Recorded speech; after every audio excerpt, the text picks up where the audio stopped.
Welcome back, everyone. Ella Fleming is a Fayetteville State University alumni whose family connection to the school spans 4 generations. Miss Fleming's story isn't just about education, it's about legacy, perseverance, and community. I had a chance to speak to Miss Fleming on how she's doing just that.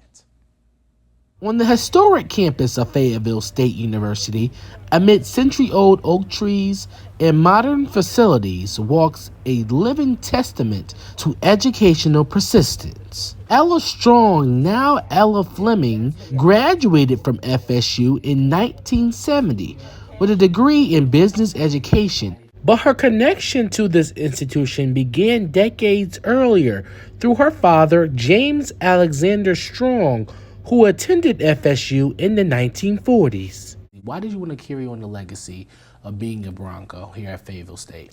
I wanted to help him complete his dream. He didn't finish here. He ended up leaving and eventually marrying my mom. And I just felt like I needed to complete that dream, not only for him, but for myself as well. Fleming, who grew up in Oxford, North Carolina, became what's known as a second-generation Bronco, attending during the presidency of Dr. Rudolph Jones, a pivotal figure in the university's development. Rudolph Jones Student Center, that was your president. Yes, he was my president when I came here as a freshman, and also through to either the end of the sophomore year or beginning of junior year. I think for the first, so freshman and sophomore year, he was my president. And when we came here as freshmen in '66 under Jones's administration, he actually opened up their home for a reception for us as new incoming freshmen. And so we actually went into his home and enjoyed refreshments there. As an educator, she inspired 2 more generations of Broncos. Her daughter Nicole, who graduated in 2005, and grandson Vincent, who is attending this coming fall. Why is that culture so important to you to carry on the legacy here at Fayetteville State? I think it is something innate.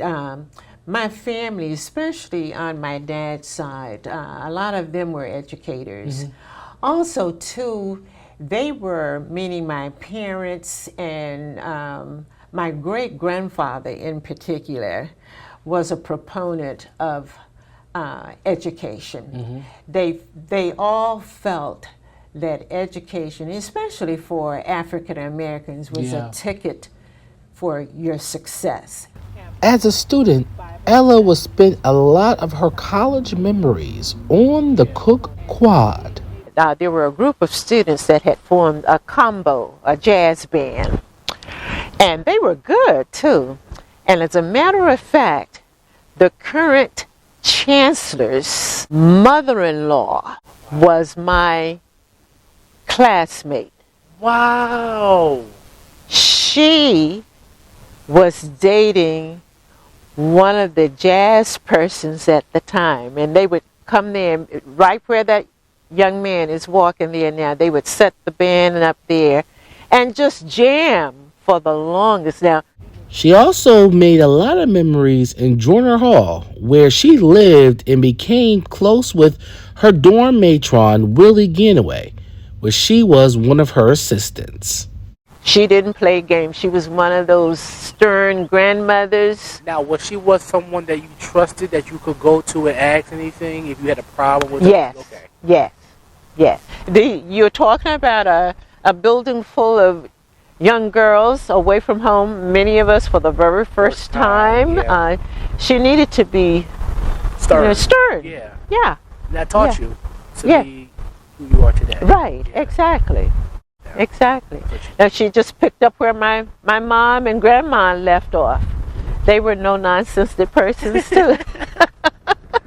55 years later, Miss Fleming still believes historically black colleges and universities are still important in our society. Someone raised the question if I thought that HBCUs were still vital.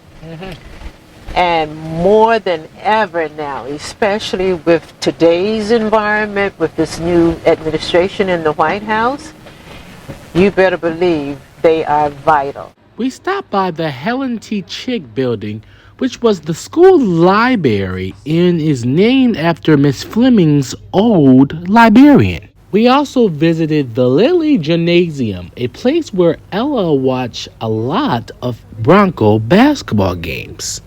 One memorable game was, you may have heard of the sports player, basketball player, Earl the Pearl Monroe. That was a very exciting game, yes. So that, as far as that's concerned, as far as sports is concerned, that's the most memorable for the sports. We went down memory lane with Miss Fleming's by showing her her class photo from 1970. We have a picture of you here. Okay. Yearbook picture. We went to the archives. When you look at that picture, what do you see?